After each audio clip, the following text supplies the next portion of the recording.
Hello.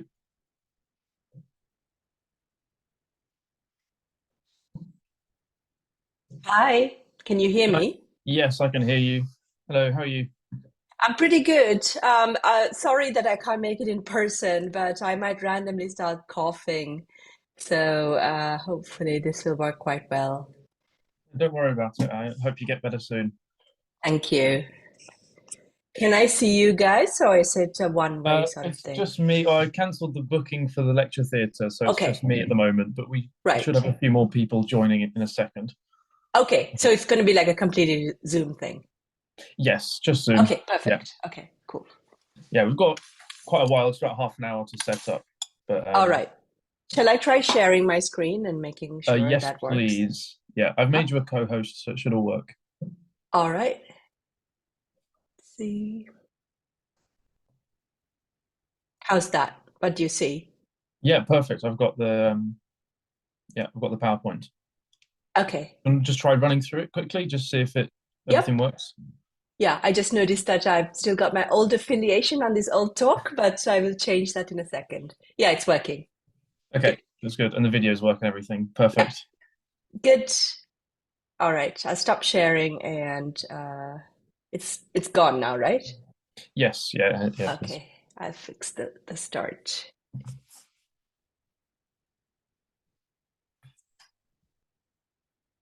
Part of the talk is quite technical. Is that okay? Because Yeah, I do yeah, no, remember that's somebody perfect. asked for a specific paper, so that's what you're getting.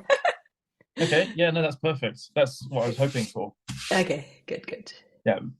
What kind of does it progress? Does it start off a bit more approachable Yeah, and yeah, then it get does. Yeah, there's okay, quite a lot of general stuff at the start, but the actual paper is obviously a technical paper, so it will be discussed in that way, I suppose.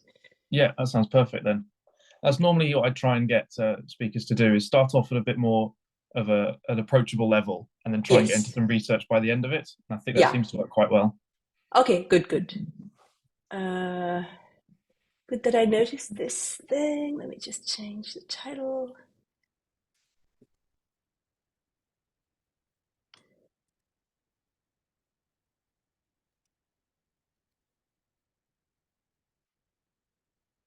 Okay.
Who are the typical constituents of your society?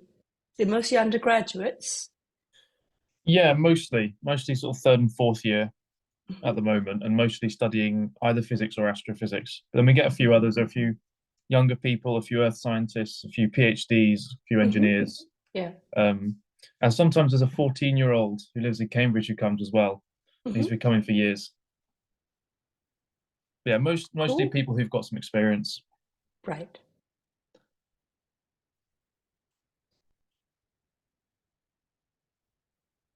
Oh, and then we also get alumni as well. That's why Ah, we've got Zoom's always set up every week, so you'll get about right. 5 alumni joining on Zoom all the Oh, time. nice. So Okay. a lot of them would have done astrophysics at some point as well. Ah. It's very nice when people keep in touch like that. It is, yeah, and I think we've got a few of them coming to the dinner tonight as well. Right. Not sure. We've got a few alumni signed up. Not many I'm though. really sad to miss the dinner. Yeah, well, we're sad that you couldn't come as well, but it's Yeah, I probably didn't for the want to give best. people my germs, so Yeah. So we managed to pass on your ticket to someone else, so it's not everything works out just about in the end. that's perfect. Thank you. Someday. Not maybe next year. I Yeah. don't know.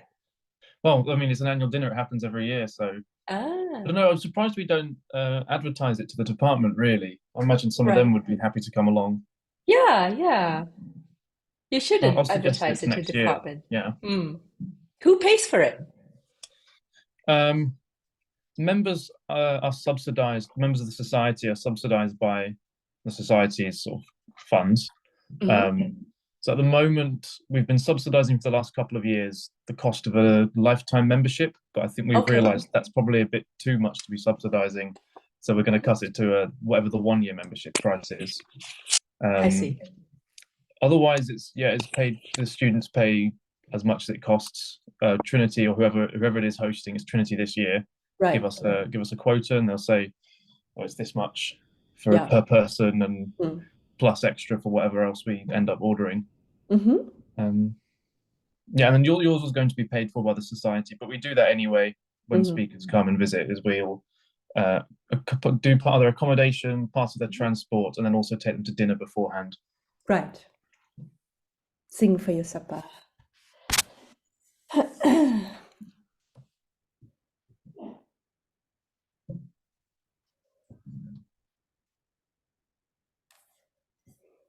All right, so the talk starts at 5:30, you said, right? Yes, 5:30.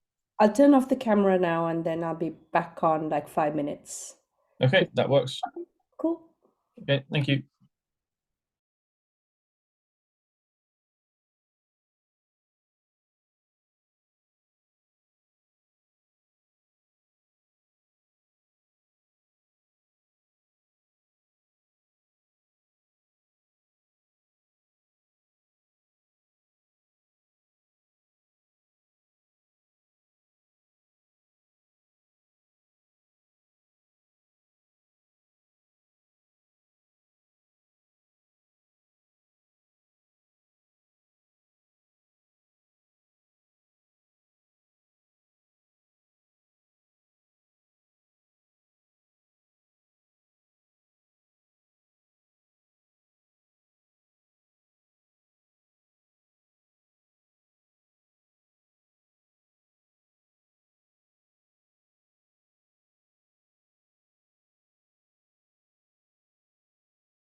Hello. Hello. Hi. Shall I share my screen again? Yes, please. Yeah. I'll admit people from the waiting room Yep. just as we're about to start.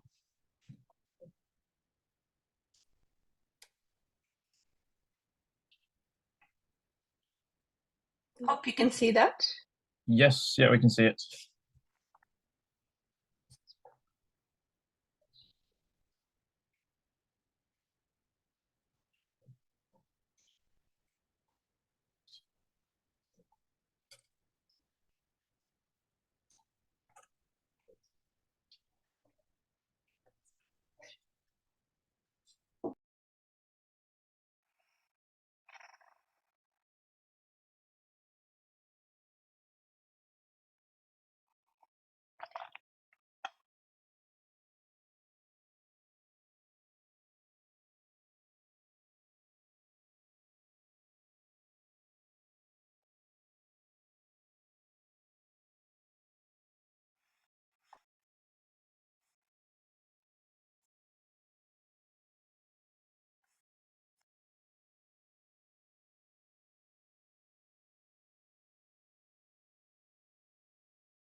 Okay, should we get started? I'll admit the people in the waiting room if you're okay to go.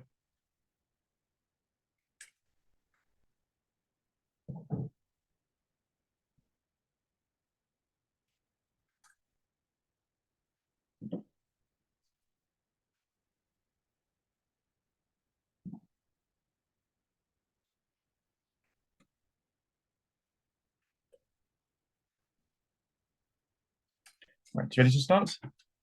Yeah. Okay. So thanks very much. Oh, are you going to say something first Oh, or? I was going to, if you want to Okay. Oh, fire. go ahead. Go ahead. Yeah. Okay. Hi, everyone. Thanks for coming. I'll just admit the last person. Hmm. Thanks for coming. Today, this week, we're hosting Professor Hiranya Peiris from University of Cambridge. Uh, Her research focuses on probing fundamental physics using large cosmological data sets, including galaxy evolution, particle physics, and gravitational waves. She's been a member of numerous collaborations, including WMAP and Planck satellites, and most recently, she is part of the Legacy Survey of Space and Time, hosted at the Vera C. Rubin Observatory. which is expecting first light later this year. She's also held a number of prestigious positions at many universities and has received many awards. Her page on the Astronomical Society website is about half a phone screen long, but I'll let her tell you more about that. Go ahead. Thanks so much. And I'm really sorry I can't be with you in person. I was really looking forward to this, but I didn't want to give you my germs. So today I want to tell you about harnessing advanced machine learning techniques to enhance our prospects for understanding the physics of the universe. But this talk is very much from the perspective of a physicist. By the way, I can't really see if anybody's asking questions, but I'm happy to be interrupted if somebody can monitor the chat. So just let me know if that's the case.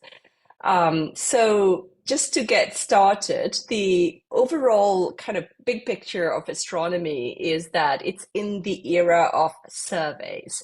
So what are surveys? They're representative samples of the universe measured at different wavelengths, sampling different epochs in the history of the universe. And since recently, we can also now survey the universe through gravitational waves.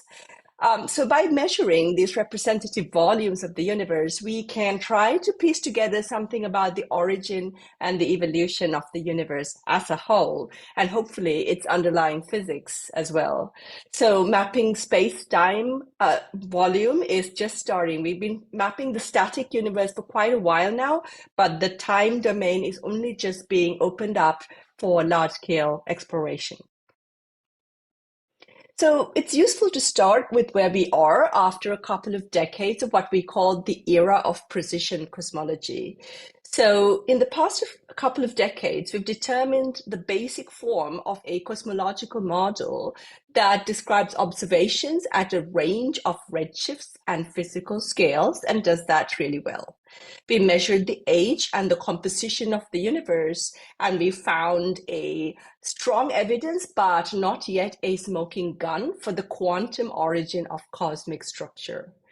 And measurements of the cosmic microwave background and supernova type 1a cosmology play cornerstones of that achievement, which has already been recognized by several Nobel Prizes. So currently, we are transitioning into an era where further progress can come only through combining information from multiple cosmological probes, as well as synergistic information from astroparticle physics and high-energy physics. And it's worth noting that despite all of this progress, major theoretical questions about the origin and the composition of the universe remain unanswered. So, for example, even though we've measured its parameters very precisely now, the standard cosmological model is a phenomenological model. So what is the physical nature of dark matter and dark energy? We don't know the answer to those questions yet. So the next decade will be dominated by an explosion of data from electromagnetic sky surveys, and in particular by surveys of what's called the cosmic large-scale structure. So this cartoon here tiles space and time with cosmological probes. You have late times going back to early times, small scales to large scales. And if you look up here at early times and large scales, you see the cosmic microwave background. That's where much of our cosmological understanding currently comes from. But in the coming decade, we are going to tile this part of this figure with different probes that are constructed out of essentially very large and deep galaxy and quasar surveys. And these probes overlap in time and physical scale, and hopefully they'll help us piece together a self-consistent history of the universe. So the project that I'm most excited about myself and I'm spending most of my time on these days is the Vera C. Rubin Observatory's Legacy Survey of Space and Time, which is called LSST for short. This is the ultimate big data project and starting operations, as we heard, in about a year's time. So the pictures of the universe that we've obtained to date are mostly static. They're frozen in time. But Rubin will instead return to every patch of the southern sky roughly every 3 days or so, and do that for 10 whole years. And by stitching those images together, we will make a movie of the dynamic universe. This will enable us to study space and time in a way that's never been done before at this scale, and expand the surveyed space-time volume by a factor of 1,000 or more. So as a comparison, the Sloan Digital Sky Survey is a milestone in the field. It is basically representing when cosmology became a data-driven field. A single sky scan from LSST will be as deep as the entire Sloan Digital Sky Survey over its 2 decades of operation. So this is how much of a leap forward we are going to have with Rubin. So LSST will enable diverse science missions at the same time. It will enable detailed studies of dark matter and dark energy. It will make an inventory of the solar system. It will find near-Earth asteroids that might in the future, for example, threaten the Earth. It will make this movie of the universe that I previously mentioned and chart cosmic explosions, the deaths of stars, and the very rare and very precious sources like the electromagnetic counterparts of gravitational wave sources. And it will make a very detailed map of the Milky Way as well, and in turn enable further very detailed studies of dark matter. So the resulting data set will contain about 60 petabytes of raw data, 500 petabytes of processed data. It's truly big data in terms of its volume, its rate of delivery, and its variety. So the Virasti Rubin Observatory is named after a pioneering astronomer, a female astronomer, who established convincing observational evidence of dark matter from galaxy rotation curves. This is the first major astronomical facility named after a female scientist. This amazing purpose-built observatory is now taking shape on the summit of Cerro Pachon in Chile, where the skies are perfect for observing deep into space. Right here, this is where the camera will be mounted. It will be the largest digital camera ever constructed. It's the size of a car. And it will observe the sky in like huge 3.2 gigapixel images. And each image will be like 3.5 square degrees, about 40 times the size of the full moon on the sky. So this huge structure is so perfectly balanced that apparently you can move it around with your hand without using force. I haven't tried that myself, but I've seen video of that happening. It's pretty cool. I was incredibly lucky to be able to visit the Rubin construction project about a month ago. I joined this project in 2013. You can get a kind of time scale of how much time it takes to get these large facilities constructed and commissioned. So, it's already been more than 10 years. And it was truly incredible to see how the engineering drawings that existed at those early times had now become a reality. And so now we have to be prepared for data next year. And that's what most of my talk is going to be about. So in the coming decade, all of our cosmological probes will be dominated by systematic uncertainties. So what does this mean? So, precision cosmology meant that, we were getting smaller and smaller error bars over time. But we also need to make sure that it's not that the error bar is just getting smaller. We need to hone in on the right answer. So because we are now currently limited not by statistics, but by our understanding of the known unknowns and the unknown unknowns in our data sets, this is going to be a remarkable challenge. So we need to transition from precision cosmology to accurate cosmology. As I mentioned previously, much of the information that we have about the cosmological model we have right now comes from studying the early universe, in particular, the cosmic microwave background. So the CMB is an appealing probe because it is straightforward to model its physics accurately using linear theory and Gaussian statistics. However, the information in the evolved nonlinear universe is much more difficult to model accurately. And also the relevant computations are often very expensive, even just to model a single set of cosmological parameters, let alone to scan over them as you need to do for inferring the parameters by comparing with the data. So how do we address this challenge? In my opinion, this requires a transformation in our analysis technology. So much of my work in the last couple of years has been geared towards addressing this challenge, and in particular, investigating whether powerful machine learning techniques can be incorporated into a principled analysis framework to give robust and accurate inferences. I'm going to focus on one example from my own work in this talk. Actually, I was asked to talk about this specific paper by your society, so that's what I'm going to do.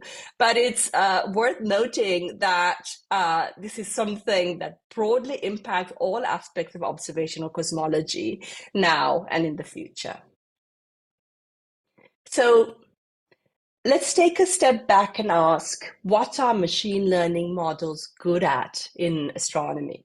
So classical machine learning techniques have been used very successfully in the field for decades for many applications, such as classification, data emulation, and anomaly detection.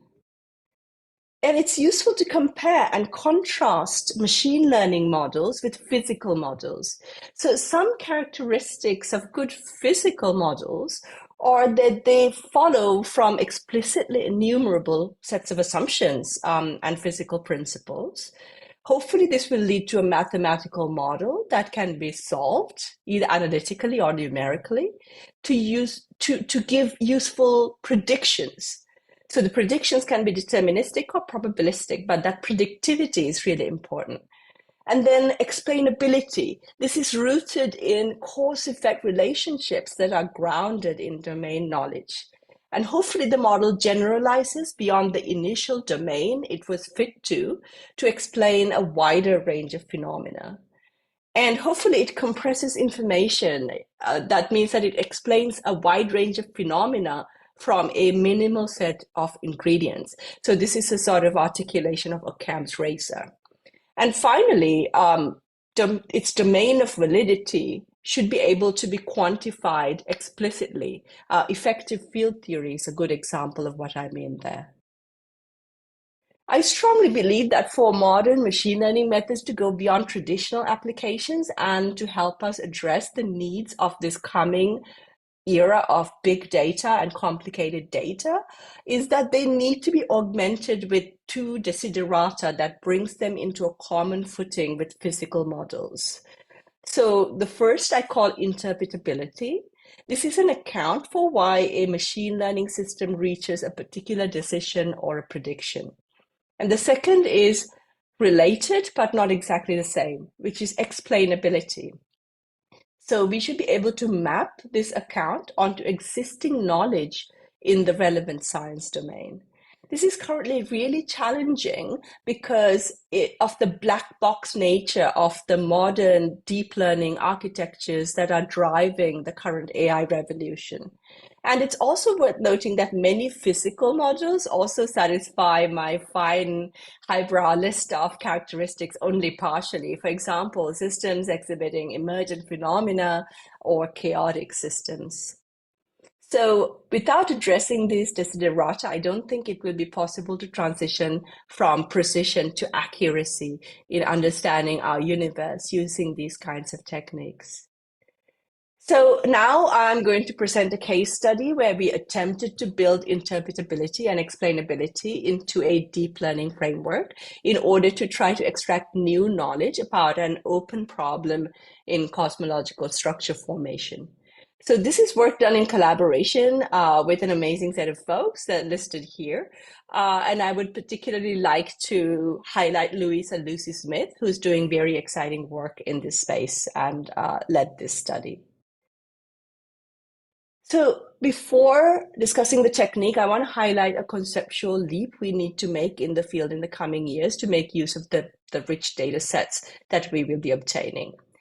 The process of structure formation takes small perturbations in the matter density at early times, and through gravitational instability, evolves them into very nonlinear structures at late times. This is a process that we can simulate very well using cosmological hydrodynamical simulations. I call this the shut up and calculate approach to cosmological structure formation. An important point here is that we, in principle, know everything about this process. We know all the microphysics that go into our simulations, and we can simulate all the end products of the simulations and all of the detail in that. However, it remains very challenging to answer cause and effect questions about the macroscopic structures that form within the simulations, even though we know all of the microphysical ingredients that went into the simulation. It's like the difference between biochemistry and biology. We are struggling to explain emergent phenomena, even with a good understanding of microphysics. And yet this is really critical to the future of cosmology if we want to extract the rich information within the cosmic web and to explore the increasingly overlapping interface between cosmology and galaxy evolution. So I want to pose here several questions in this context. The first is, can we reliably access the rich information in this cosmic web and use it to stress test our understanding of cosmological physics, which, remember, largely derives from modeling the linear physics of the cosmic microwave background? And can we understand what I call mesoscale phenomena, emergent phenomena in structure formation? Can we cleanly answer questions like what aspects of the initial conditions and environment determine the mass, the spin, and other properties of dark matter halos? Can we explain the close to universal phenomenology of dark matter halo profiles, the halo mass function, etc., that arise within cosmological simulations? So one approach my collaborators and I have been developing is the use of explainable machine learning architectures to try to disentangle cause and effect relationships in these kinds of complex structure formation phenomena. It's got the grandiose title of, scientific discovery, which is AI assisted. So this is a simulation of the formation of a massive dark matter halo. This is a cluster scale halo. In the modern picture of hierarchical structure formation, galaxies form within these dark matter halos. And there's still many open questions about halo formation, despite literally decades of research. And in our current work, we are focusing on understanding emergent phenomena in halo formation. So I've listed there 3 such types of phenomena: halo bias, which is the clustering of dark matter halos relative to the matter density; the halo mass function, which is the abundance of halos of different masses; and the halo density profile, which is the distribution of matter within a halo. So understanding these phenomena are critical for accurate cosmology beyond linear theory.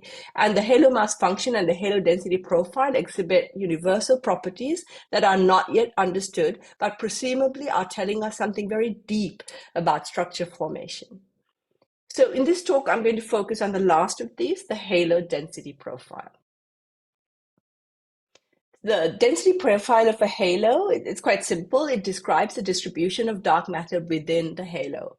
First, you define what is meant by a halo boundary. That's usually an empirical definition. For example, a typical definition is the radius, which encloses a mean density that's 200 times the mean matter density of the universe. And then you plot this density in spherically average shells, as you can see in this picture. So this is a critical ingredient in cosmological analysis, for example, in cluster cosmology and lensing, and beyond cosmology, for example, in dark matter direct detection. So since the 1990s, we have known that dark matter halos exhibit self-similar universal profile shapes over 20 orders of magnitude in halo mass. And despite many attempts by very clever people, the physical origin of this near universality is not yet understood. So modeling of profiles relies on empirically found fitting formulae, such as the famous Navarro-Frenk-White profile and the Einaster profile, which just adds an extra parameter. So this work shows that dark matter halos exhibit simple shapes with different slopes in the inner and outer regions. And at the outskirts, the infalling material exhibits a so-called splashback feature, seen here, which is thought to be related to the dynamical accretion history of halos. By that, you can imagine during hierarchical structure formation, you have a core and you have matter infalling onto it. So the halo accretes inside out, and its radial profile therefore means that right at the center, it's the matter that fell in first, and at the outskirts, it's the matter that is falling in last. Hopefully that's clear. So the fitting parameters of the NFW formula can be represented in terms of a virial mass and a so-called halo concentration parameter, which reflects the enhancement in density within the scale radius or the interior of the halo, so right in the middle. It's understood in the seminal work in 2000s that the mass and the concentration of a halo correlate in a way that reflects the mass dependence of halo formation times. Those that assemble earlier have higher characteristic densities or higher concentration. This reflects the larger background density at earlier times. Universe is expanding and the matter density is dilating at late times. So this interpretation of the mean relation between the concentration and mass was refined by investigation of the relation's sensitivity to the formation time, redshift, and actual cosmological parameters. However, this simplified description can at most explain the qualitative trend of this mean concentration mass relation. It doesn't provide an explanation for this very large scatter that you see in the values of concentration at a fixed mass. This indicates that there must be additional physics involved in determining a profile beyond what's captured by the mean correlation between mass and concentration. And more broadly, it became established in this previous work that the density profile halos was related to their accretion history more generally. So this is a plot from a paper by Ludlow et al. In 2013, which shows that if you scale to characteristic values of mass and density, the average mass accretion history of a halo expressed in terms of the critical density of the universe resembles that of the enclosed density profile at redshift of 0. So this work suggested that the similarity between the halo mass profiles, its universality in essence, originates from a mass independence of the shape of the halo accretion histories themselves. So we wanted to see if neural networks can discover the building blocks of these dark matter halo profiles. Existing physical models based on these empirical fitting functions lack explainability, and even the insights that have been gained so far in the literature required painstaking, detailed analyses on carefully curated samples of simulated halos. We wanted to use convolutional neural networks for this purpose. CNNs have the advantage of learning directly from raw data, and they're able to effectively learn very complicated, highly nonlinear mappings. But the huge disadvantage is that deep learning algorithms are black boxy. They encode features within very high dimensional models, and they're very hard to interpret or indeed explain. In thinking about this, we were inspired by this very interesting framework called SciNet, which was proposed by Aiton et al. In 2020. So SciNet is designed to mimic the way that a human being reasons through problems. So in an abstract way, given some observations, a human typically constructs a lower dimensional representation that is able to answer interesting questions. So SciNet's architecture is kind of similar. It consists of an encoder, and it takes a bunch of observations, and it compresses them. And during the training of the network, it is given ground truth question and answer pairs like that. So it learns a latent representation which can answer questions when given unseen data.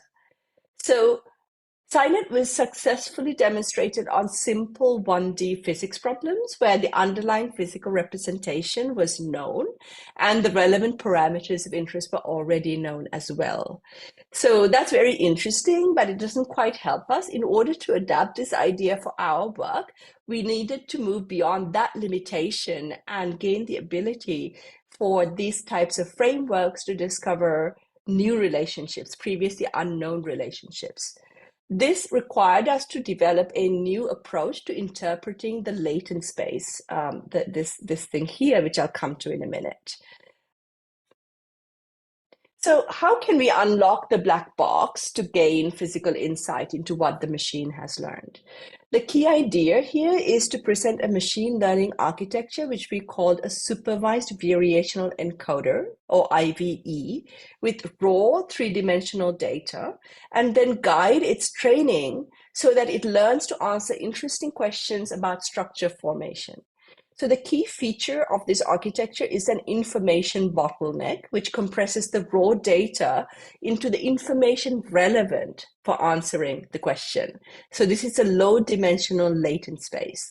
So after doing this model compression, this is like a nonlinear version of principal component analysis.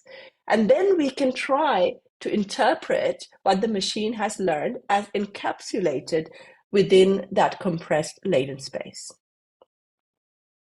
So we trained an interpretable variational encoder to predict the density profile of dark matter halos, given the 3D density field surrounding the halo, and given a training set of representative halos from simulations.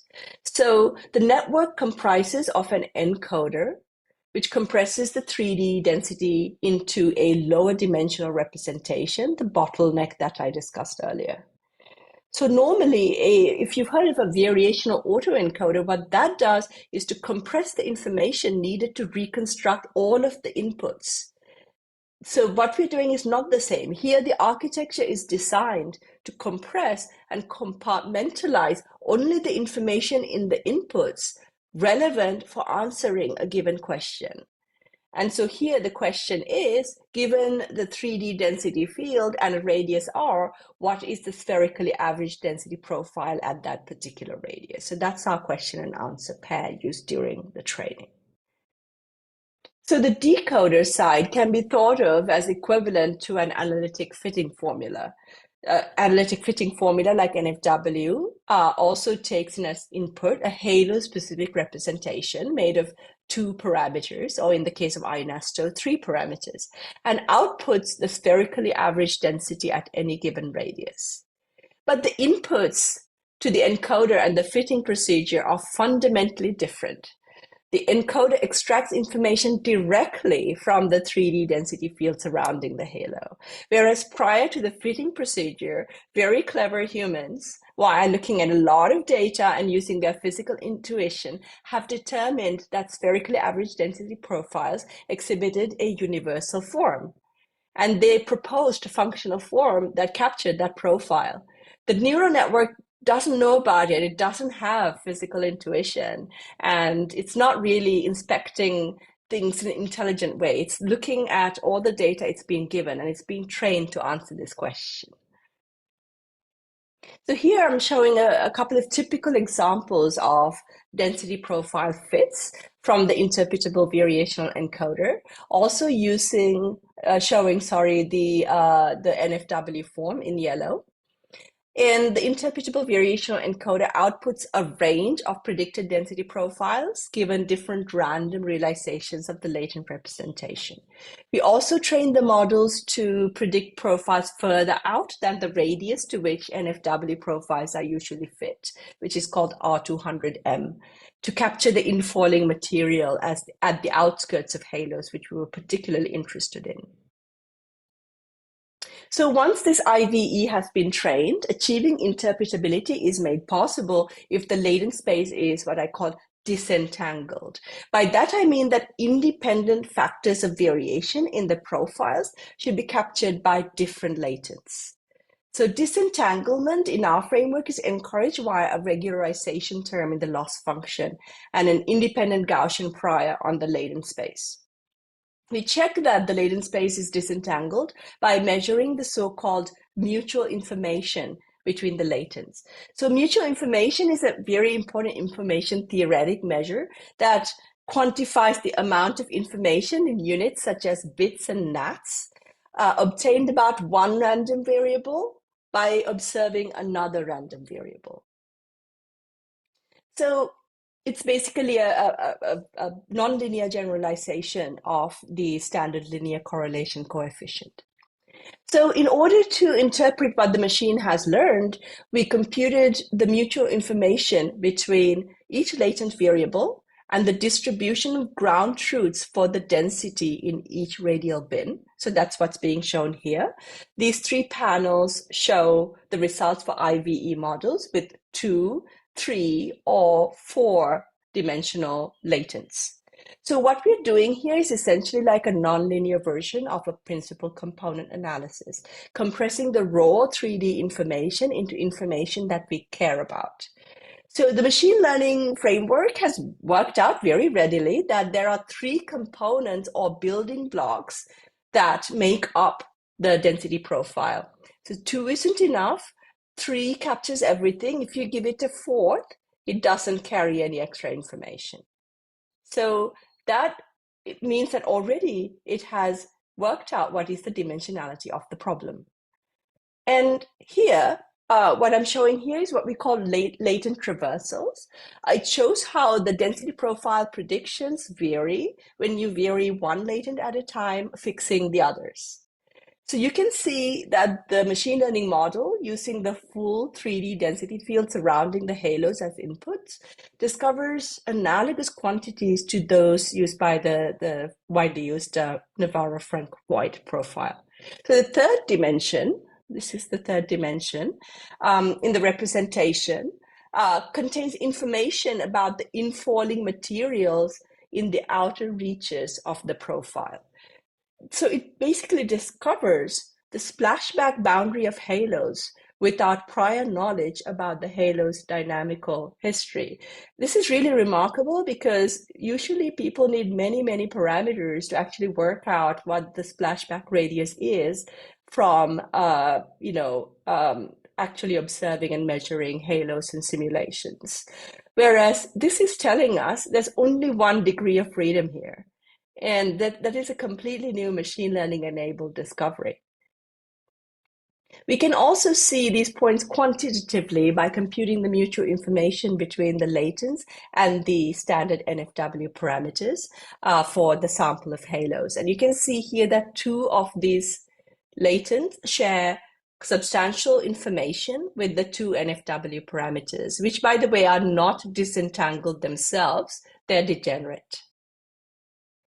So at this point in carrying out this study, we realized that it was important and timely to develop tools to robustly measure mutual information using realizations of an underlying probability density, including accurate measurement of uncertainties.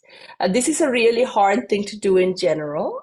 This work has been led by Davide Peiris in collaboration with the others that are listed here. So we called our tool Jimmy. It has been released at this GitHub. It carries out measurements of mutual information based on density estimation using Gaussian mixture modeling of samples from the joint distribution. We also provide uncertainty estimates using Bootstrap, and the tool can be used to estimate mutual information both in continuous and categorical settings, which are seen in these 2 examples. On the left, we can see Jimmy applied to the previous study that I just discussed. Previously, we had used kernel-based density estimation, and you can see how much more accurate Jimmy is here. It didn't change any of our conclusions, but we now had this very accurate tool with very accurate uncertainty estimates. And on the right, you can see a categorical example using the standard 3D shapes data sets if you do any machine learning. So far, I showed that this IVE architecture allows one to automatically generate a compact model, a low-dimensional model, captured within a disentangled representation that retains all the information in the 3D input data needed to predict a given property of interest, in this case, the halo density profile. Mutual information then enabled us to provide a principled quantitative interpretability measure to relate this compact representation to physical factors underlying this mapping. So now I'm going to discuss our subsequent investigation into what physics about the halo formation did this network learn, which is encapsulated within these 3 building blocks it discovered. We called these building blocks the normalization latent, the inner shape latent, and the outer shape latent. So now moving on to this new study, in order to do this, we computed the halo assembly history of all of the halos in the dataset we used to train and test this network. So let me remind you at this point, it's really important to remember that the network was not shown this information during training. It only saw examples of redshift of 0 halos and their surroundings during the training. We wanted to see whether, despite that, the degrees of freedom that were learned by this network relate to the halo's mass assembly histories. So we went ahead and measured the mutual information between the latents and the halo's mass assembly histories for each halo in this sample. So the interpretation of this normalization latent is very simple. It's basically learned the M200 mass of the halo at redshift of 0. We can see this just by plotting a scatter plot of this latent versus the M200 mass. And we can also see it in the plot of mutual information between the latent and the mass accretion history, where we see that the highest mutual information is at redshift of 0 when the halo has fully assembled. So, okay, it learned the mass. So the other two are more interesting. So now let's turn to the inner shape latent. So on the left, we see here the mutual information with the normalized mass accretion history and the mutual information with the mass accretion rate. So the history of mass assembly and how fast is it assembling over cosmic time, okay? So for the inner shape latent, this is shown in yellow. This is a function of redshift or cosmic time, okay? So this is late times and this is early times.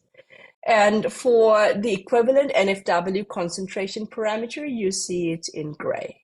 So remember that the current understanding is that the concentration parameter is correlated with an early formation epoch. So you can see that that's the case here. Here's the concentration parameter, and this where it's maximized, you can say that's the early formation epoch. So you might also expect that the inner shape latent also shows a similar correlation, and you can see that it does. It's not the same, but it does show such a correlation with an earlier formation time. So from the top plot, we can see that the mutual information between concentration and the mass accretion history peaks at an earlier time than the inner shape latent. It also describes, therefore, a more central characteristic radius within the profile than the inner shape latent. This implies that the inner shape latent carries information about the buildup of mass onto the halo over a longer period of time than concentration, which then affects the inner halo structure and the profile out to larger scales. You can see this explicitly by looking at the mutual information between the inner shape latent and density as a function of radius. So you can see the same for the concentration as well. So you can see that the concentration parameter is capturing information about the very innermost bits of the halo, whereas the inner shape latent captures information about a slightly larger radius a bit further out. And so what's this out here?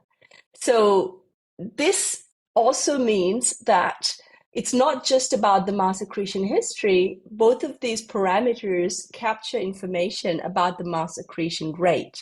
So if you remember my latent traversal plots that I showed earlier, you could see that the latent as a function of radius waggles about both inside in here and outside in there. So the inside bit is this early formation time, but this outside bit comes from information carried by the late time mass accretion rate.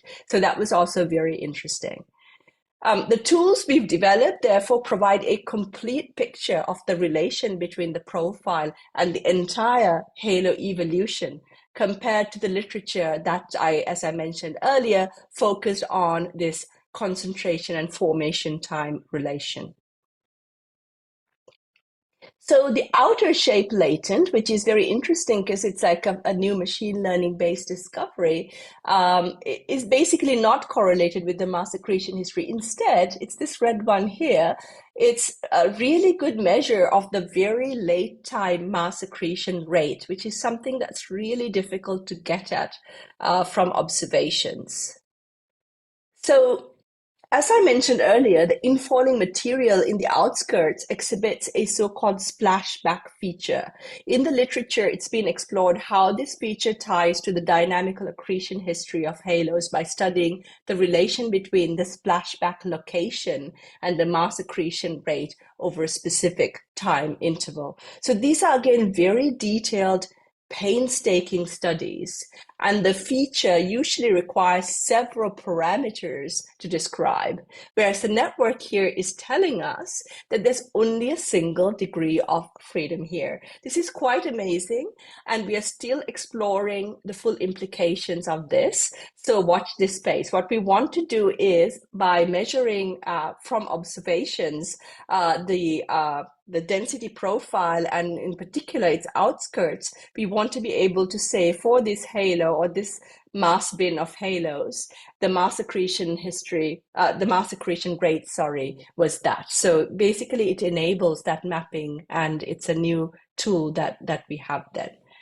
So these findings will allow us to use measurements of density profiles in upcoming surveys to derive new tests of the nature of dark matter, and also about cosmological structure formation and its connection to galaxy evolution.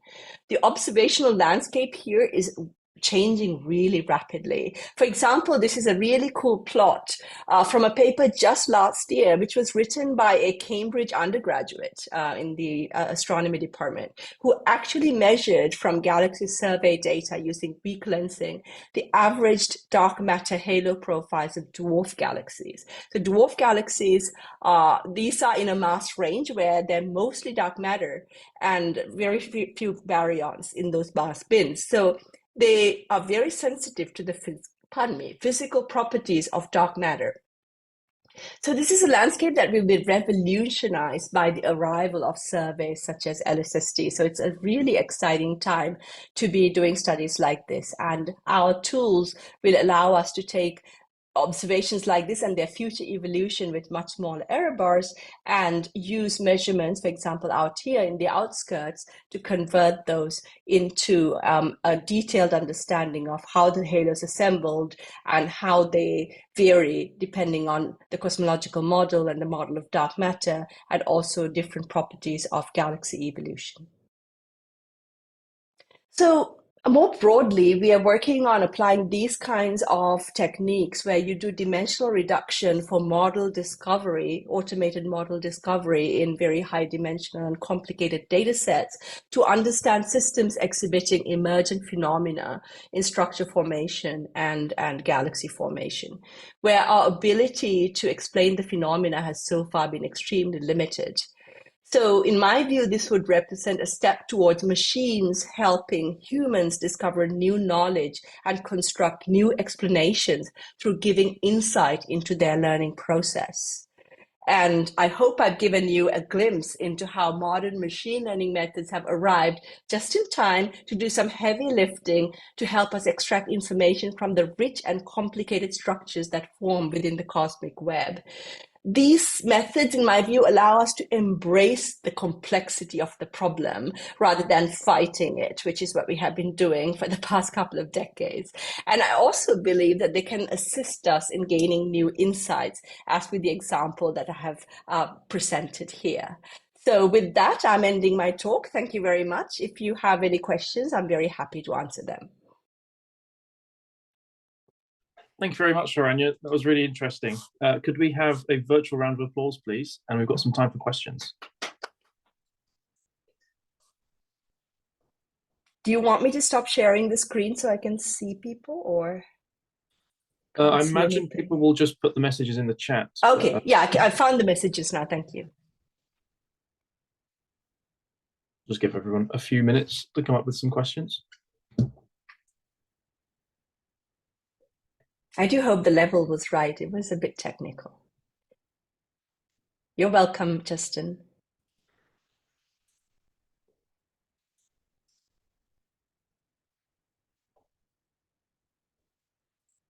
Okay, it looks like no one's got any questions. But thank you very much again for the talk. It was really interesting. A shame we can't have you for dinner tonight. Yeah, I hope that soon. you enjoy the dinner, and thanks very much for asking me to give the talk. Yeah, have a nice evening. Take care. You too. Thank you. Bye-bye. Bye.